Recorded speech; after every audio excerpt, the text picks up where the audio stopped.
My top 6 rules for collecting records.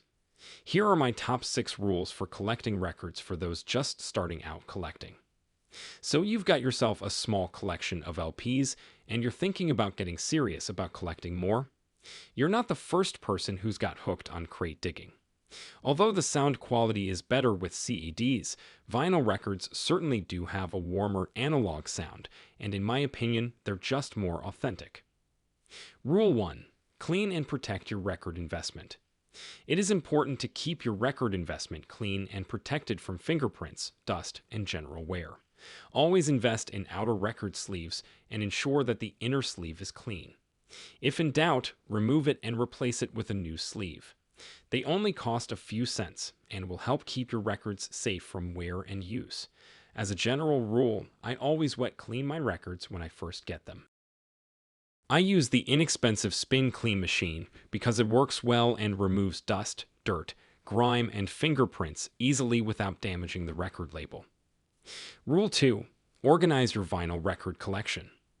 Organizing your vinyl record collection will help you find them easily and help to keep them safe. Following these simple steps will help.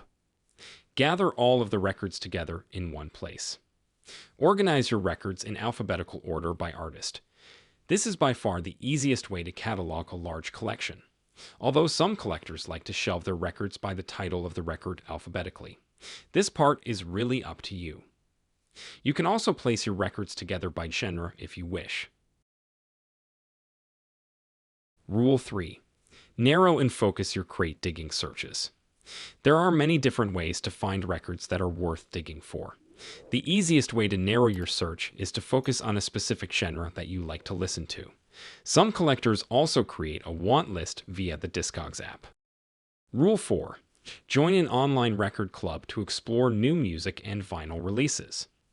There are a growing list of record clubs now available online, which are relatively inexpensive and offer their members a new record each month selected by curators and musicians. The most popular one by far is Vinyl Me Please, or VMP. When joining a record club, it's important to make sure that the records you receive are not just what you would normally listen to. This will help broaden your horizons and expose you to new music and vinyl releases that may be outside of your normal listening habits. Rule 5. Invest in good playback equipment. It's important to make sure that you have the right equipment for listening to your records. A good turntable can be purchased for around $300 and will usually be constructed well and help protect your records. It will also greatly improve the sound quality of your LPs. Make sure you also spend a little more on getting a good stylus. A diamond stylus is a must, and if possible, try to avoid ceramic or sapphire styluses. These will only shorten the life of your records and damage the grooves over each successive play. Try eBay, Craigslist, or online audio forums to find good quality secondhand or vintage audio gear. They are often sold at greatly reduced prices and were often very well made at the time.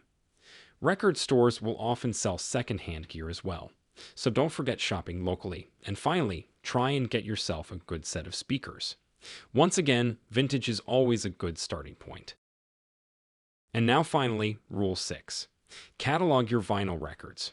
Knowing what records you have will help you in the long term. Indexing them with the Discogs app will let you filter, search, and discover more about your collection, as well as give you an estimation on its value. This can be very helpful when it comes to insurance matters or when you want to sell them. Indexing your collection can also help you to discover more music and records of a particular band or musician you like. With these simple rules, you should be able to collect records more confidently and get the most out of your collection. So happy crate digging!